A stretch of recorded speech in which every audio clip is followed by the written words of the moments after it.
sacs at the end of that cell. Those are released. They travel across the gap and activate receptor sites on the nerve cell B, which causes it to become activated and to fire. Now, these two systems, they're independent of one another. Norepinephrine runs in one system, that's the inhibitory system, and dopamine, the activation system, and they work in a balance together to create outcomes. But only these cells are unique. They only run on one chemical or the other. So we always have a balance of these two processes at work. You'll see later on when we talk about medication management, medications address ADD at this core cellular level. Both norepinephrine and dopamine are naturally occurring brain stimulants. In other words, your body makes those and uses them as these transmission or neurotransmitters chemicals, but they are both chemically stimulants. And so when we use stimulant medications, we are trying to raise the levels of these naturally occurring brain stimulants.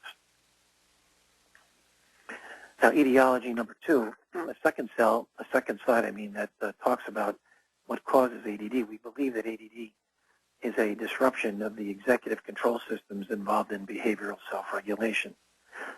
In other words, the frontal lobe, which runs this judgment and self-control center of the brain, is not working correctly in ADHD. And the main effect upon judgment and decision-making occurs in failure to be motivated, difficulty setting goals, planning ahead, and following through to achieve those goals.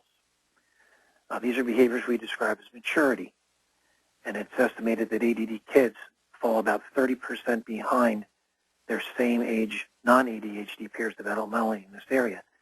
One way to think about that is a 10-year-old child without ADD functions. A 7-year-old kid with a 10-year-old kid with ADD functions like a 7-year-old as compared to his 10-year-old same age peers. So maturity is about 30% less in an ADD population than in a non-ADD population. That's a pretty significant figure.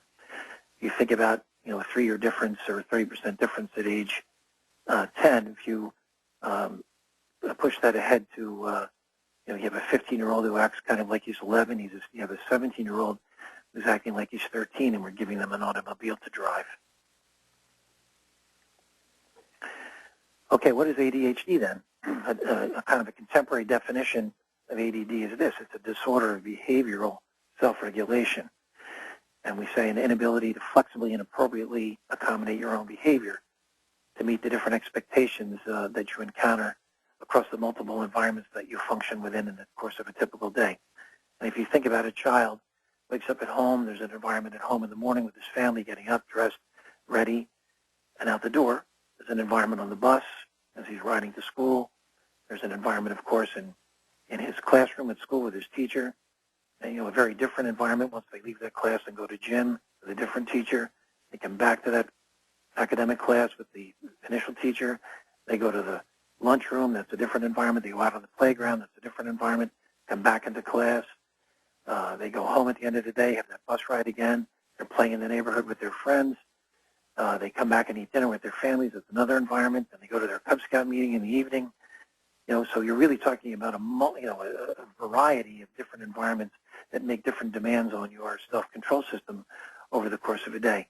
And it is in this area that ADD shows itself. It's a disorder of an inability to regulate yourself across the different environments that you encounter. And you tend to run into difficulty when you have that problem.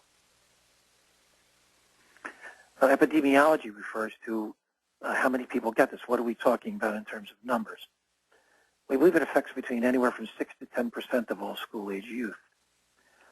Most researchers use about 8% as the midpoint figure, and if we do that, we're describing 1 in every 12.5 children.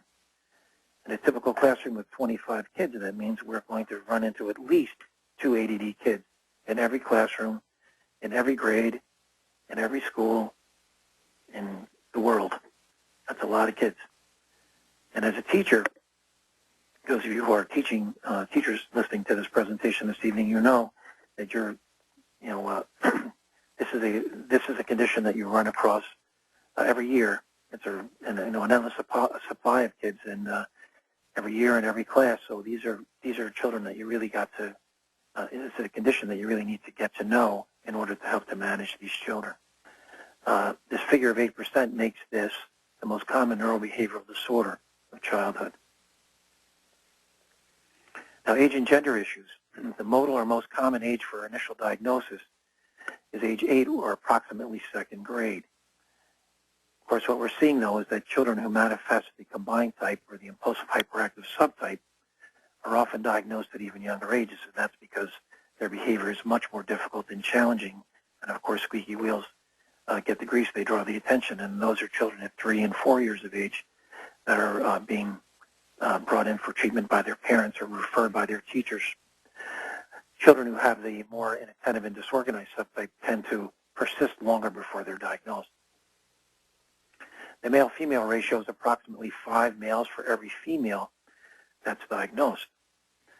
The most common age for diagnosis for males is age 7. For females, it's age 11, which is an interesting thing. Why would girls last 4 years longer before they're diagnosed than boys? And so the question is raised, is the female presentation different? Are they underdiagnosed? And what we find when we look at this is that females tend to be much more prominent in the distractible, disorganized subtype, and of course not the hyperactive and impulsive subtype. As I mentioned earlier, those are kids that tend to be diagnosed a little bit later because they're not as squeaky, they're not as difficult, they're not as challenging, and so they kind of persist a long time before those kids are identified as having this difficulty. So it's an especially important thing to be aware of this so that we don't miss these girls. Now, ADHD can vary along a continuum to pretty mild to pretty severe. And the way that we evaluate that is we study the adjustment of the child within the 3 major environments in which they're expected to function. And of course, those environments are at home with their families, at school with their teachers, and with their peers.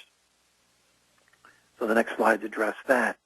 The manifestation of ADHD in children at home, we often see either active or passive resistance to parental authority, of course, which leads to stress. These are kids that need directions repeated.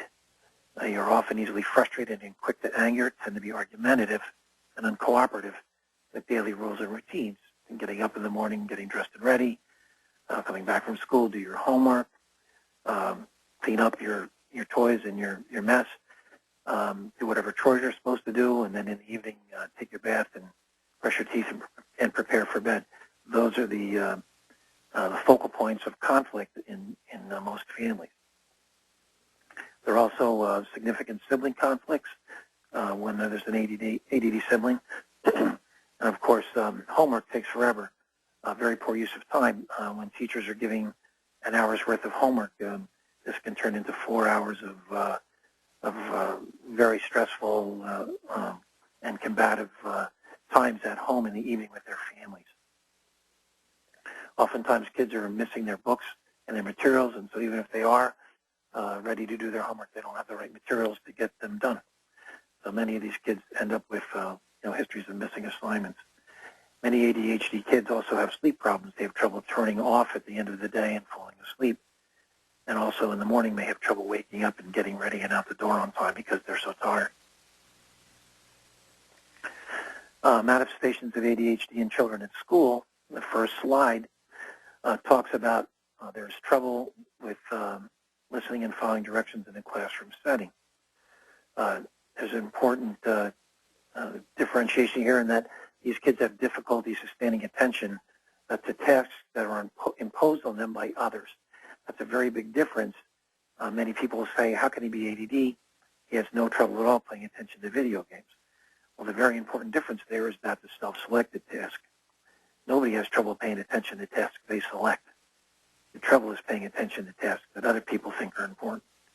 And in schoolwork, of course, that's not a task that most kids are going to find that interesting or challenging.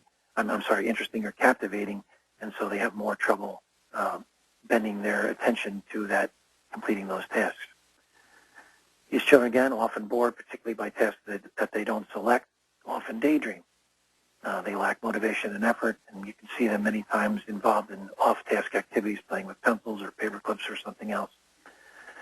And their performance is inconsistent from day to day, and that's another thing that we observe in kids. There's a student who's a B student who always gets 80s, give or take. That's one kind of child who's a consistent performer in the 80s. These are children many times that we see patterns where they have 100 and a 60. So they end up being students that have an 80. That's a very different kind of student because they're hot and cold, doing very well one day and poorly the next. And so they end up, this inconsistency characterizes their performance on a day-to-day basis. Now, additional manifestations of this in school for children is that for the hyperactive and impulsive subtype in particular, these are kids who lack behavioral self-control. They call out, they talk excessively, restless and fidgety, impulsive, and many times are described as being the class clown. In terms of academics, we see amongst ADHD children a pattern that you see listed here. The first and most common difficulty that we see associated with ADD is dysgraphia, or difficulty with writing. These are many kids who generate messy and labored written work. They resist it, like to do it. They make many mistakes with punctuation and capitalization and so forth. And it's interesting that the only academic skill that's run predominantly by the frontal lobe of the brain, and you remember that ADD is a frontal lobe condition, is handwriting or written language, the frontal lobe skill. And so the correlation between the site of ADD and the site of written language is more than just coincidental. We also see kids who present with a dyslexic or trouble with the word, trouble with reading. Kids who struggle with reading, and particularly we see this in comprehension. Comprehension is really an attention function. Once kids have learned how to read fluently and read the words phonetically, the ability to pay attention to what you're reading is what is compromised by inattention. These are kids who don't like to read, and oftentimes when they read, they'll read magazines or comic books, that sort of thing. They don't really like to read longer passages. And finally, dyscalculia, and this is trouble with math. And typically, again, we see trouble with math word problems back to the comprehension issue and the inattentiveness, and also the careless computational errors that kids make when they're rushing through the assignment just to get it finished. In terms of peer interactions, socialization difficulties are experienced by about 50% or half of ADD kids. These are kids that are more likely to be bullied, but you can also see them being among the kids who bully others. These are kids that tend to be isolated and rejected and are often teased. Now, it's an important thing, ADD kids, ADD is not a disorder that goes away. The thinking some years ago used to be, just wait till he's 11 and they'll outgrow this. Well, the feature that kids outgrow, as I mentioned earlier, is hyperactivity. But the other aspect of this, the distractibility, the disorganization, and then the impulsivity in many cases persist. And so we believe that ADD kids become ADD teenagers who ultimately become ADD adults. So the difficulties that we observe in ADD kids, they persist into adolescence as well. An important change here is that very few teenagers are brought in for therapy or assessment to people like me as manifesting primary ADHD symptoms. Again, that distracted, disorganized, impulsive, and hyperactive presentation is not really what parents of teenage kids are complaining about. Rather, they're now described as having the secondary conduct and emotional problems that result from having a primary ADHD diagnosis. Okay? And what we see there are kids that are defiant towards their parents. They resist chores and daily routines, curfew, quite easily frustrated and angry, argumentative and aggressive at home with their parents and their siblings. So again, it's the secondary issues that we see once they get to adolescence. Same thing is true at school. The complaints no longer look like primary ADHD symptoms, distracted, disorganized, but rather they seem like these conduct and emotional concerns. And so many of these kids are characterized as having a defect in their character or their personality, described as lazy, disaffected, unmotivated, don't care, lacking behavioral self-control, talking, class clown. Many of them become insubordinate, angry, frustrated. They act out and reject the importance of school. So over time, what we see is a pattern of weakly developed study skills, which obviously can undermine them as they proceed into school work that is more complex and requires more independent functioning.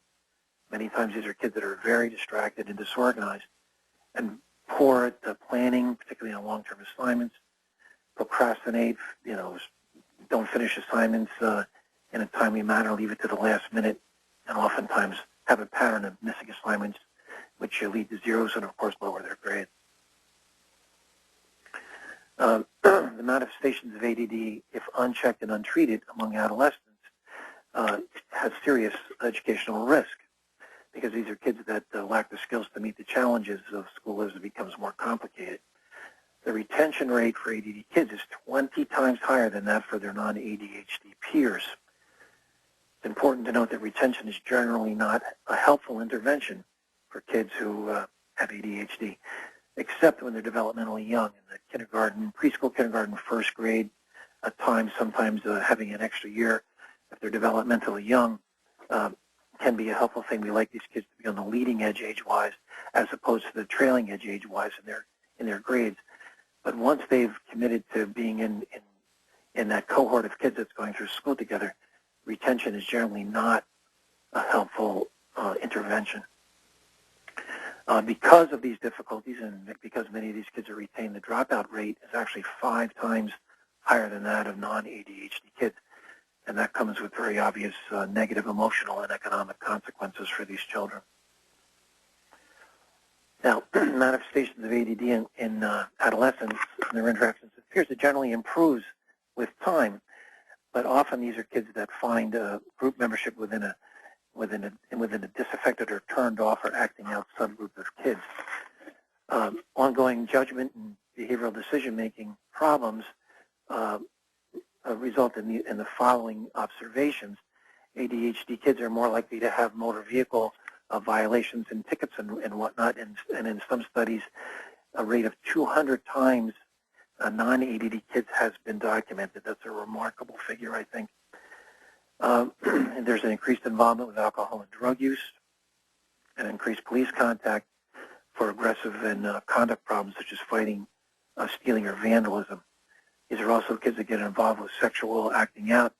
Of course, this is quite risky because of their impulsivity and the not taking the care to prevent pregnancies, and as a result of that, we believe there's a rate of ADHD among adopted youth that's 4 times higher than that of non-ADHD kids. If you remember, the ADHD rate that we're currently using is 8%. Okay, that's 1 in every 12.5 kids. A rate of ADHD among adopted kids is approximately 4 times higher. That's 32%, or approximately 1 in every 3 adopted children, which is a staggering statistic.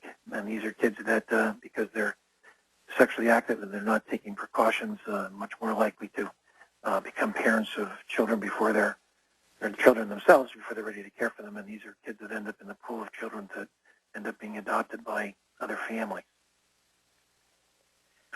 Now, comorbidities is an important thing when you discuss ADD, and this is a list of many of the things that we see as comorbid, which means goes along with ADHD. The most common is a condition we call oppositional defiant behavior disorder, which these are kids that don't listen or argue with you, resist authority, they're frustrated, act out, give you a hard time. Conduct disorder is oppositional defiant disorder grown up, what we call juvenile delinquency, and these are kids who get in trouble with the police, acting out, the vandalism, the stealing, the kind of thing that could end up with you having contact with the police or having to go to court for various charges. A significant comorbidity for ADD is Tourette's syndrome. Tourette's syndrome, if we look at it in a reverse way, I've also listed here transient and chronic motor and vocal tics. Approximately 60% of Tourette's children are co-diagnosed with ADD. So there's a concordance rate there that's very high. If you have a diagnosis of Tourette's syndrome, there's a 60% likelihood that you're going to have a co-diagnosis of ADD. The result is not so true. Kids with ADHD have a concordance rate of Tourette's syndrome that's about 1/2 of 1%. But it's still an important comorbidity to be aware of, particularly in the reverse direction. We also see specific learning disabilities, as I mentioned earlier, particularly in the written language area. Anxiety disorders are very prominent among ADHD kids, especially as they get older, and this is particularly true among the group of kids who present with a school phobia or a school refusal pattern. They don't want to go to school anymore, resist going because they feel very anxious about their inability to understand, to keep up, to get the work done. They don't want to be exposed or embarrassed. We also see significant rates of low self-esteem, some concordance with bipolar disorder. Many kids who end up being diagnosed with bipolar disorder are initially diagnosed as ADHD, but most ADHD people do not grow into bipolar individuals. That's an important point to make. But among those that are diagnosed with bipolar, many times the initial diagnosis that child received is ADD. As I mentioned, we also see a high concordance rate with substance abuse disorders, abusing drugs and alcohol, particularly smoking pot. We also see ADHD as a comorbidity in autistic spectrum disorders, particularly Asperger's syndrome. Here's a little graphic that shows the combination of Tourette, OCD, and ADHD overlapping with one another. Some people refer to this as the Unholy Trinity, but this is if you're the individual that lies in the intersection of those three circles, you have a pretty tough challenge to face.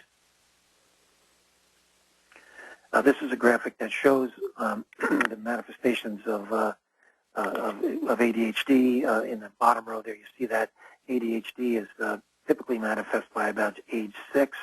These are kids that are already starting to be seen. The dashed line shows that they can be picked up as young as 3-year-olds in preschool settings. But by 6 years of age, many of these kids are already on their way to neurologists and psychiatrists for ADHD symptoms.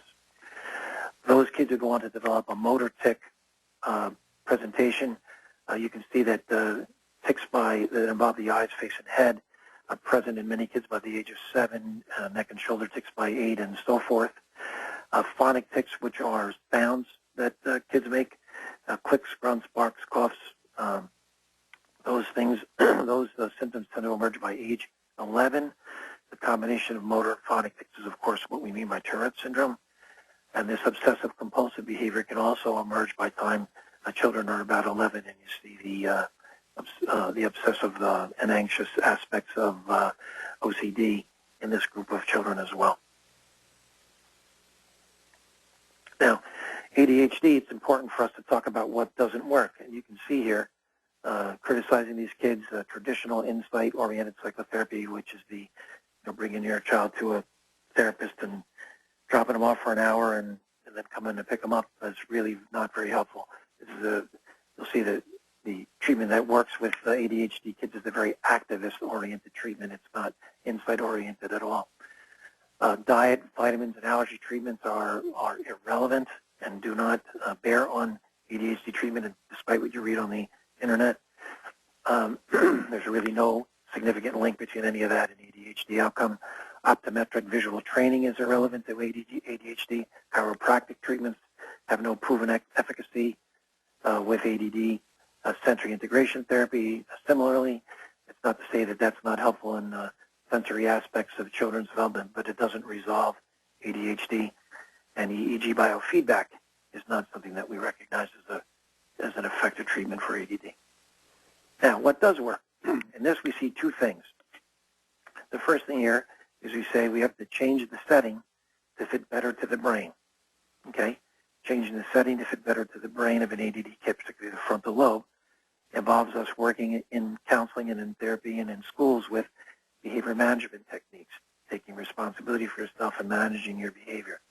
Academic modifications, that means shortening tasks, having kids sit near the front of the room, giving them extra time on tests, modified standards for the neatness of their work. Those are academic modifications. Family psychotherapy, families need to know, in a sense, how to own and operate an ADD kid. How you set up the environment at home, how you consult with the school. These are very important things to know in raising an ADD kid.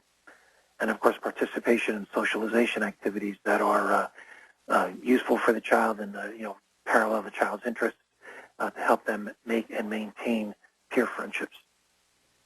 The other thing we do is we change the frontal lobe to fit the environment. Remember, the first thing, change the setting to fit to the brain. The second thing is change the brain to fit to the setting. And there are two things that work here. The first of those is puberty, which you might find interesting to have that here. But most people don't realize that puberty, the most significant change that happens in your body, happens to your brain. And the part of the brain that changes is, I'm sure you already deduced, is the frontal lobe. The vast majority, or 99% of the changes that occur in the brain at puberty happen in the frontal lobe. So that judgment and self-control center comes online in a very different way than has been true among children. So adolescence is a time when that frontal lobe can be an asset to self-understanding and self-management. The other thing that changes the brain, of course, is medication. Judicious use of medication can be a very big asset in improving the outcome for ADD kids. Among these medications are the following. The most common category of medication we use are stimulants. And as I mentioned earlier when we were talking about that slide, dopamine and norepinephrine are naturally occurring brain stimulants. They are chemicals made by your brain to run that synapse, that neural connection between one nerve and another. So when we use these stimulant medications, we're trying to mimic the action of norepinephrine and dopamine. We can't give norepinephrine and dopamine directly to an individual because it won't cross into the brain. So we have to use these chemicals that are similar, but different enough they'll cross into the brain, but similar enough that they work at the receptor sites or the synaptic connector sites between these nerves. The two major chemicals in this category are methylphenidate. Methylphenidate is marketed as a number of different chemicals. There are medications that you can see here: Ritalin, Metadate, Concerta, Focalin, and the Daytrana patch are all different forms of methylphenidate made by different pharmaceutical companies. The other major stimulant is dexedrine. Dexedrine is marketed as Adderall and as Vyvanse. But all of these stimulants are geared toward raising the level of norepinephrine and dopamine at these receptor sites. They all work in an equivalent manner. When stimulant medications are not used for one reason or another, particularly if there are side effects we'll talk about in a minute, there's a move to use a secondary category of medicines, the second shelf medicines, if you will. They're the non-stimulants. The first category there are the antihypertensives. In other words, they're blood pressure medicines. The first of those is atomoxetine, which you know as Strattera. That's the trade name. Clonidine, which is marketed as Catapress, and guanfacine, which is marketed as Tenex. Those are the non-stimulant antihypertensives. Among older children, particularly adolescents, there is a place for the use of antidepressant medications in the treatment of ADD, and the two major entries here are Wellbutrin and Effexor. Those are the two main ones used as ADHD treatments. These are chemicals that have a serotonin, which is the antidepressant effect on serotonin synapses, but they also have an effect on norepinephrine, which is the inhibitory chemical. And so these are called the SNRIs or SSRIs, selective norepinephrine reuptake inhibitors, which is what antihypertensives are, as well as a portion of the antidepressant is also has its effect on the norepinephrine receptors. So these can be effective in a group of kids, either when stimulants have failed or in combination with a stimulant. Possible side effects of these medicines for stimulants are basically four. One is appetite suppression. The second is insomnia or trouble sleeping. Irritability as the medicine wears off, and in a very small number of kids, a motor or phonic tic will develop. These, generally speaking, especially the appetite and insomnia, are relatively easily managed just by timing the medication earlier around meals. Irritability is less of an issue now that longer-acting medicines are in place. The antihypertensives have two main side effects: nausea and lethargy. They make you kind of tired or sleepy. For that reason, they're often given in the evening before bed. Antidepressants also can have the dry mouth, nausea, headache, and insomnia. Many times they're taken in the morning for that reason. And we have to, with any antidepressant in a child or adolescent, we have to monitor for suicidal thinking. It's really not a huge issue in ADHD treatment, and particularly with the Wellbutrin and the Effexor, but obviously with that, we want to be very careful of that and monitor that. I wanted to show you a couple of things that can be done to help children at home. This is a behavior chart, which is useful for preteens, and actually can be used even with teenagers with some modifications. You can see here, I won't go over the various things, but how you go to bed, how you wake up in the morning, getting your homework done, cooperation and respect, doing your chores and picking up your belongings, and another cooperation and respect for the after dinner time, the first cooperation and respect being after school. Okay. We use a scale which 2 points means a great job, 1 point means okay, try harder, 0 means poor. And over a 6 behavior chart, that means the 6 times 2 is 12. The highest you can get is 12 points, so anything from 9 to 12 is considered an excellent day. A good day is anywhere from 6 to 8 points. A poor day is 0 to 5. And you can see the consequences that are attached to these scores. The ability to play outside, to have a snack, to use your TV, video games, DVDs. When you go to bed, the prize column, which I'll show you here in a minute, that's most useful for younger kids. Older kids really prefer the cash. This is the behavior, the prize column. Kids can add their points on good days and excellent days, but not on poor days, so they must get at least 6 points for the day. And, of course, once they get up to 36, which you can do in 3 days, obviously, with 12 points, the little firecrackers go off and you get a prize. So academic modifications for children with ADD, these are things that show up in 504 plans and in IEPs.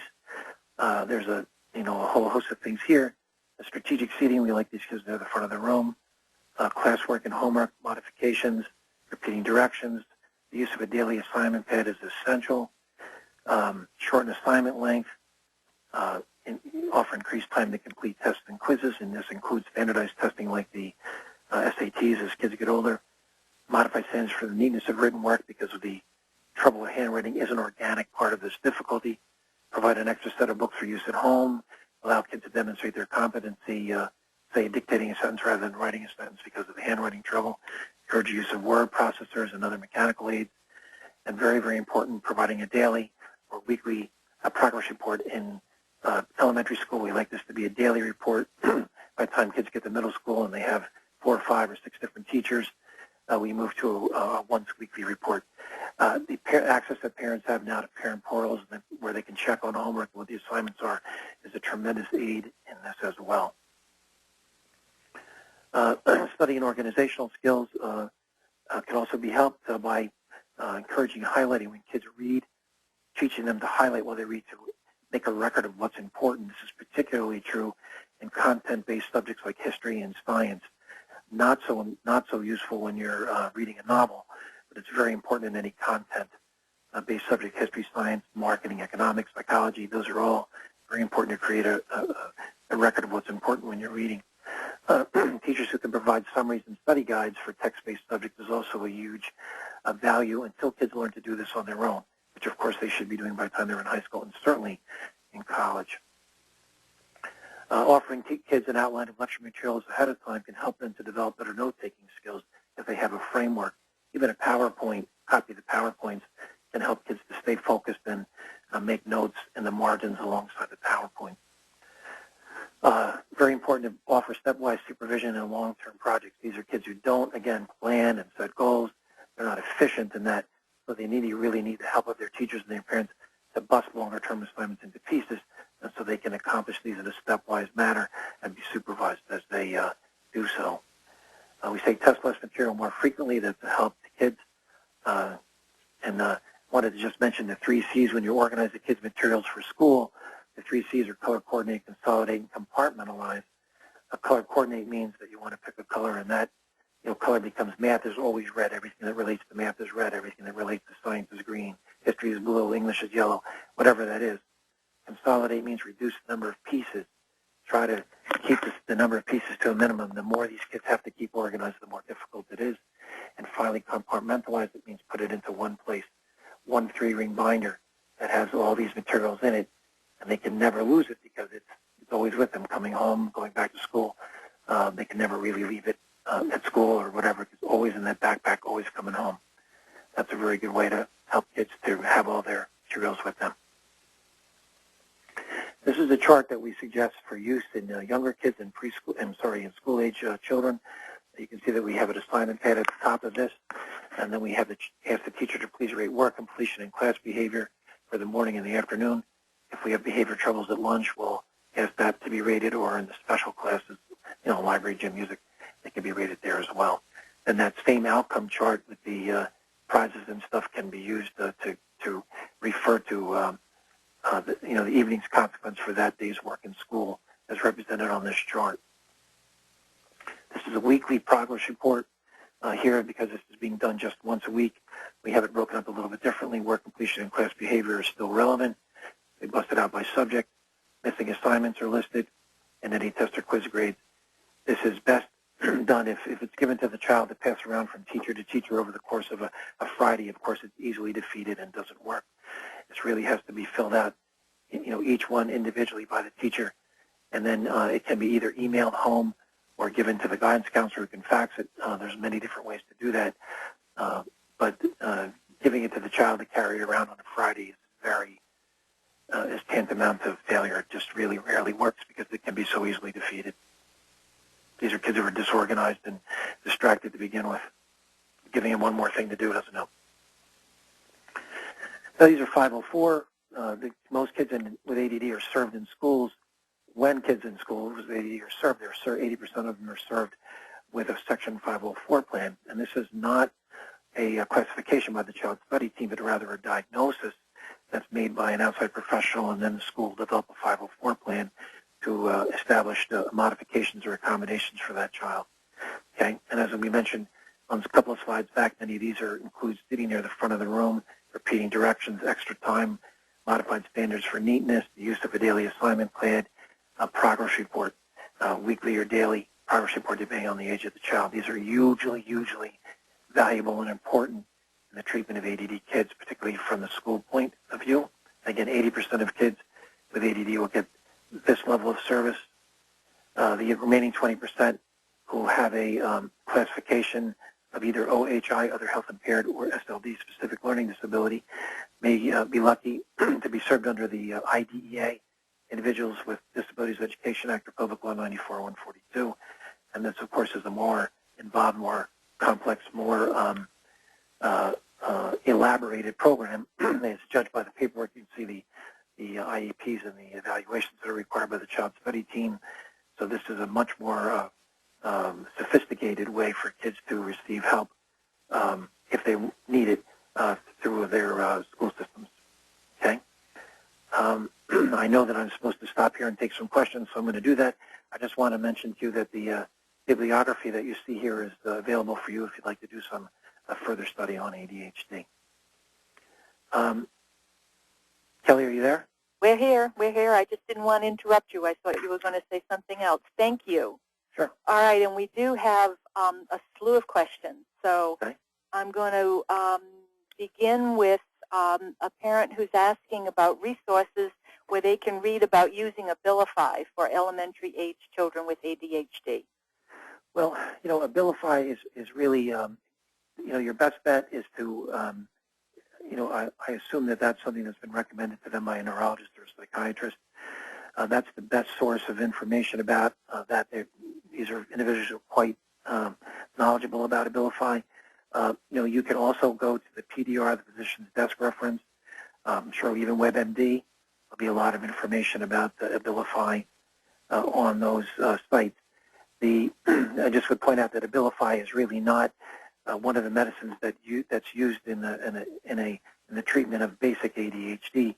Abilify is a mood stabilizing agent, a more powerful tranquilizing agent, which would imply to me that perhaps there are more issues going on with that child, possibly in terms of temperament.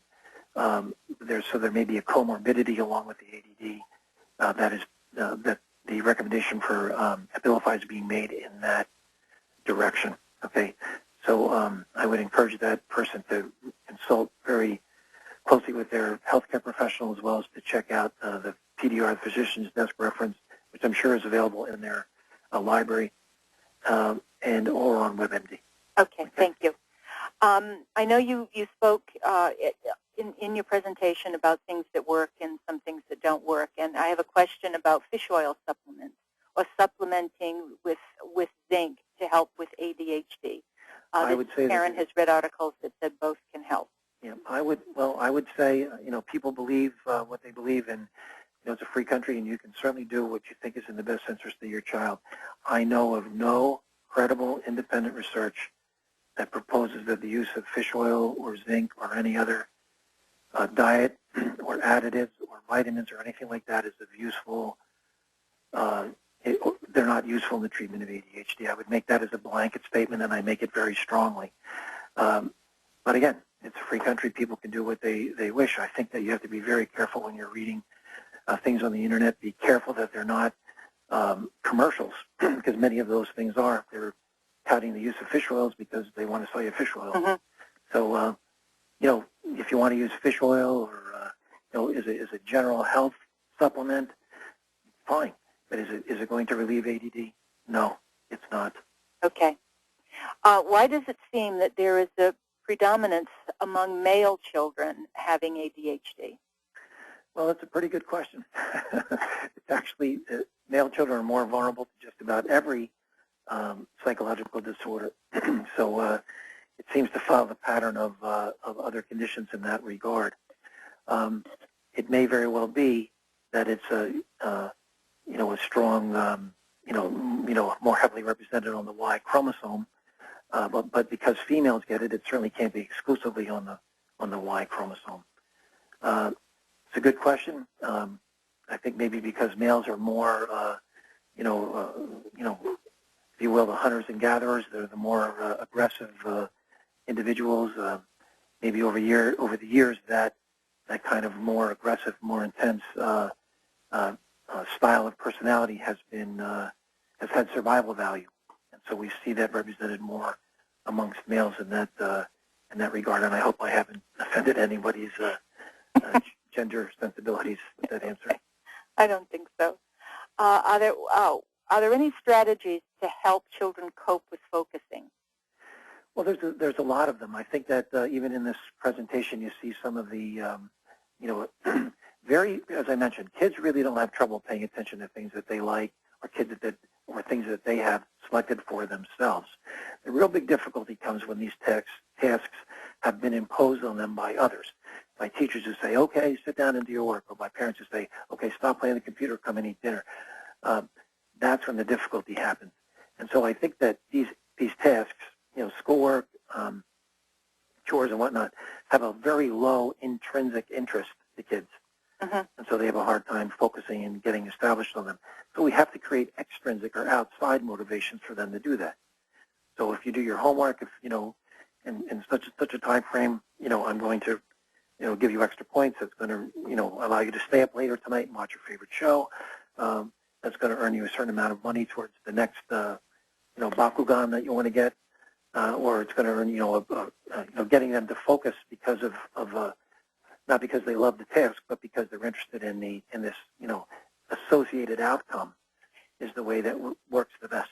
It's interesting. That sounds a little bit like what you would do when you have a much younger child, but you're saying it works pretty effectively then, even as kids get older. Well, it does. I think that, it certainly does sound like it works. It does work with younger kids, but it also works with adolescents. It's, of course, tougher with adolescents because they have their own agendas.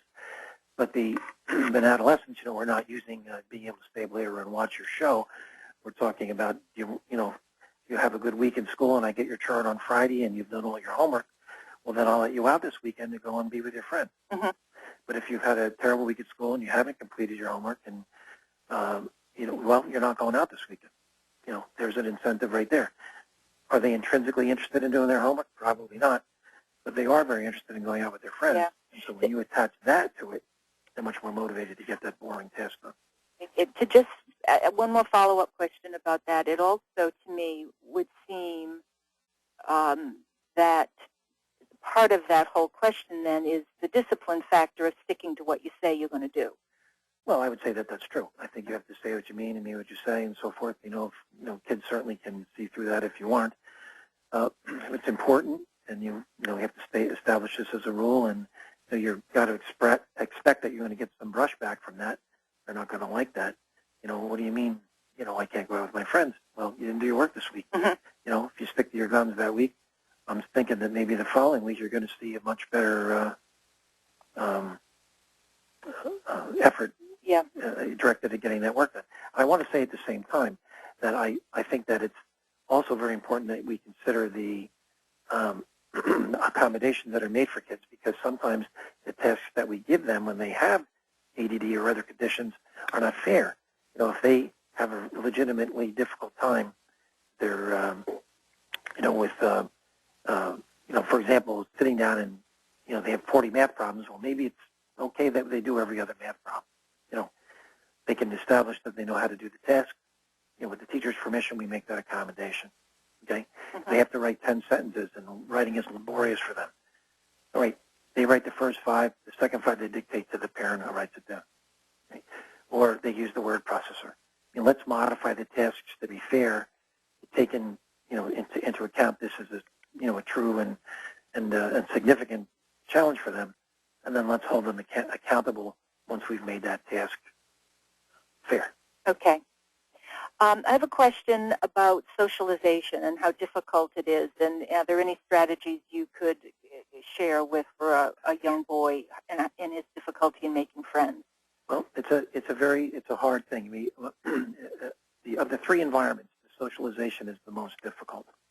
At home, we have a parent who can run the behavior charts and so forth, and organize and engineer that environment for success. At school, if we're lucky, we have a teacher who's understanding and supportive, and we've got that system run by an adult as well.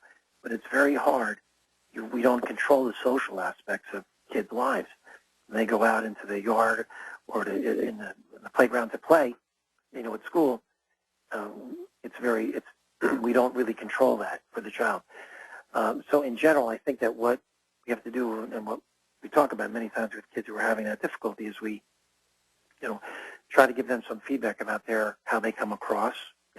Here's, what role playing and whatnot, how they would speak to another kid or respond, or the kind of nonverbal messages that they're giving out. But more importantly, I think that you have to find an activity that a child enjoys. An enthusiasm that they have. If it's a sport and you have a boy and he's interested in sports, that's a much easier thing because so many young males socialize through sports, be on the soccer team, the basketball team, and whatnot. So, going from one sport to another can be a way of helping that child to socialize. Some of the challenges will come when a male child doesn't want to socialize through sports. Now you have to find some other enthusiasm. Many of the enthusiasms are playing video games all the time. Well, they might end up, meeting another kid or two that likes to play video games all the time, and they'll make friends with those kids doing that. But, for most parents, that's not really a satisfactory answer. You also would want to look for, an activity outside, maybe scouting or karate or guitar lessons, where they have an opportunity to meet other kids. Kids that are, will learn an instrument ultimately will be, in high school they can join the band. There's the 3 big environments in school where kids, socialize. Sports is a huge thing in high school where you make friends. The second thing is band, and the third thing is drama or theater. These are large groups of kids. They spend lots of time together in very intensive activities, and friendships grow out of those shared, having a common interest with somebody, whatever that is, scouting, drama, soccer, having a common interest, and then spending a lot of time together with the other people who have the same enthusiasm that you do. That's the secret to making friends. Okay, thank you. I hope I'm not repeating myself. A question about sleep disorder. I didn't ask you that before, did I? No. Okay. You had mentioned sleep disorders, and do you have any ideas to help in this area? This mom has a 13-year-old who cannot sleep, and then, of course, is in the deepest part of sleep ultimately when he needs to get up in the morning. Right. Sleep problems are challenging. I think that the standard advice is when a child is what you want to have as much as possible is a routine around bed. Kids tend to sleep best. What you're doing is really training the chemistry in your brain, to fall asleep at the same time and wake up at the same time. So a child who goes to bed, takes shower, whatever, a darkened room if possible, a cooler room if possible, those things help.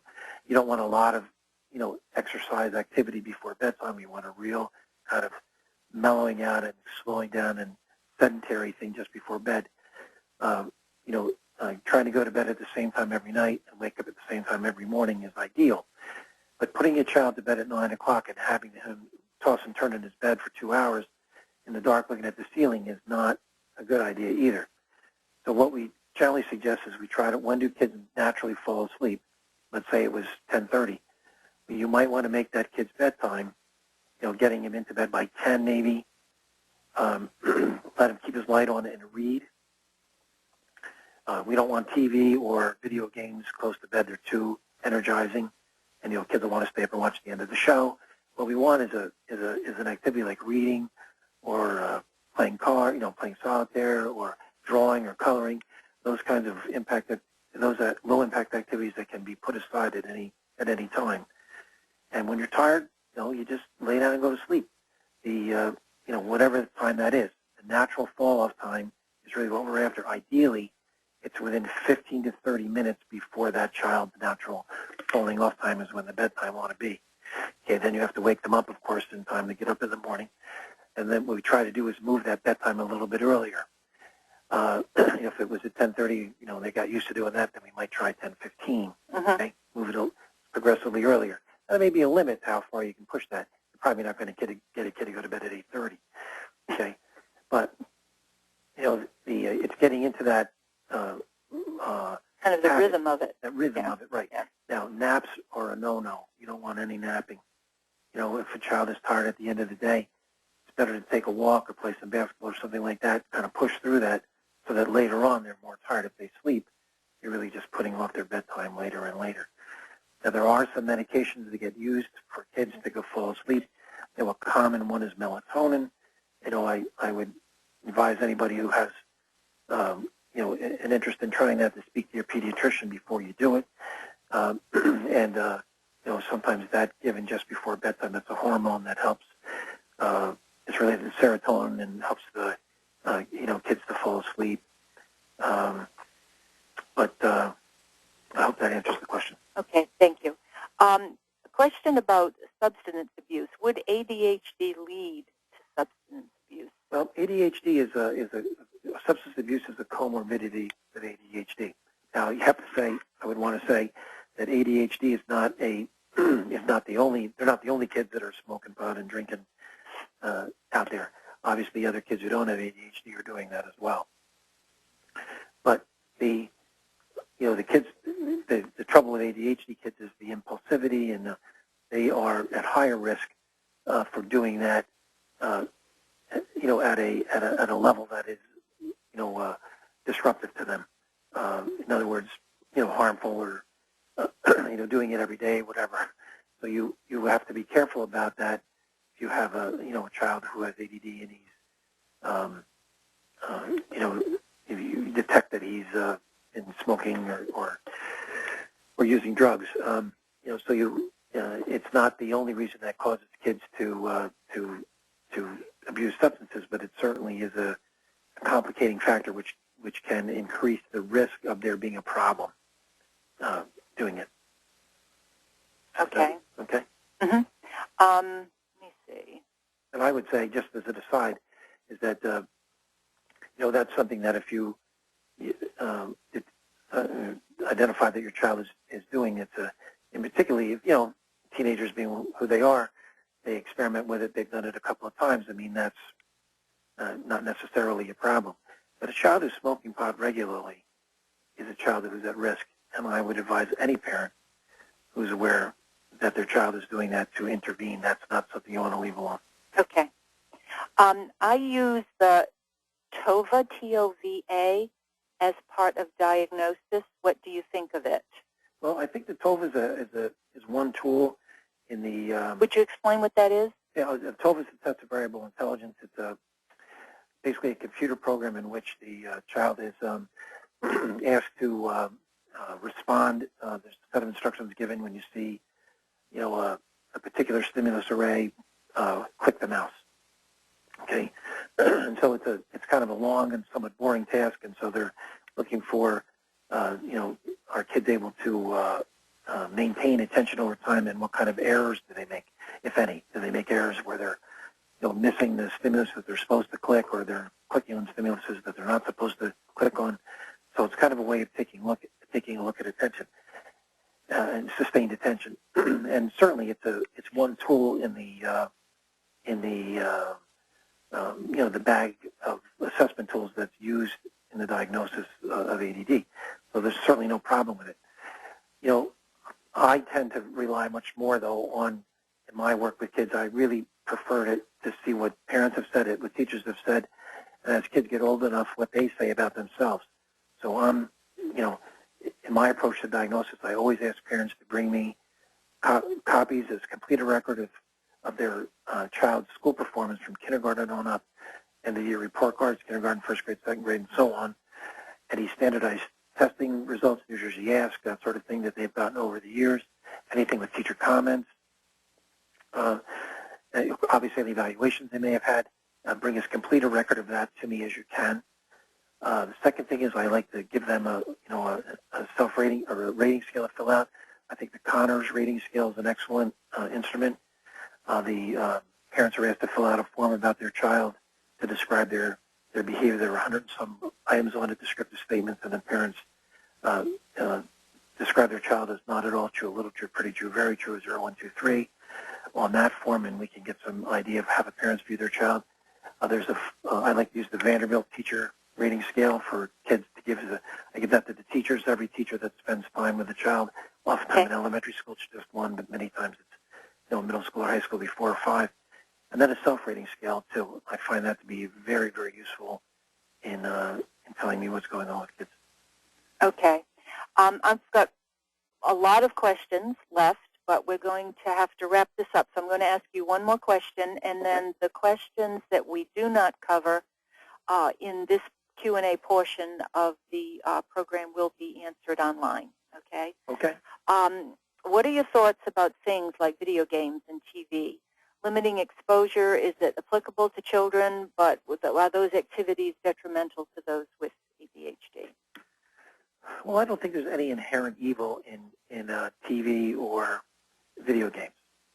So, I think like in any other thing, if it's all the child is doing, it's not necessarily a good thing. Balance, or spending, some time in, scouts or sports or something, and they're playing video games and so on. That's part of what they do or watching TV. Whoops. Is that okay? I'm sorry. Okay. That was my hand. But that's all great. If you keep it in balance, I think there's, obviously, if you're letting your, 8-year-old son play, what's that one that kids all play? They want to play the one where you're Grand Theft Auto. That's probably not such a great thing to do. I mean, there's obvious things like that. If they're not mature enough to be playing those games, they're shoot 'em up, Would it be safe to say all things in moderation then? All things in moderation. Yeah. I think that as long as you're, I see no inherent evil in those things, as long as you're mindful of what the game is about and whether your child is mature enough to play that. And if they're doing that in a balanced way along with some other activities, it really is not a problem. Even the kids who get online and they want to play that, it's almost like virtual friendships. They get along with 7 or 8 other kids and they play a game. It's still a social contact. It's not face-to-face, which would be a lot better. But again, in balance, it's okay. So it's, I'm not opposed to it per se. Okay, good. Then that is your last question for tonight. Okay, well. Kelly's going to pick up now. Okay, I want to thank you for inviting me, and thank you to the audience for listening. I hope you found it useful. Okay, thank you for joining us on our webinar, Understanding and Managing ADHD in Adolescents. There's an exit survey, which is going to show on your screen as you exit. Please fill out the evaluation on the exit survey. The chat board will be available tomorrow and available for the next 7 days on the NJCTS website. I'll get to it as soon as I can. Yeah. It'll be up there. The questions will be answered. For any questions that weren't covered in tonight's presentation, that website is www.njcts.org. An archived recording of tonight's webinar will also be posted on our website. Dr. Zakreski, we thank you for presenting tonight, and we appreciate the support you've given this organization. This ends tonight's webinar. Thank you, everyone, for attending. Good night. Good night. Kelly, are you there? I am. Okay. Do I stay on the line or? No, hang up and call the number that the other email that I gave you. Do you have that? Is that the 908 number? The 888-824-5783. Would you just say it one more time? Sure. 888-824-5783. Okay. And the code is 992-837-71. 71. Okay. So I should call that right now. Correct. Okay. Thank you.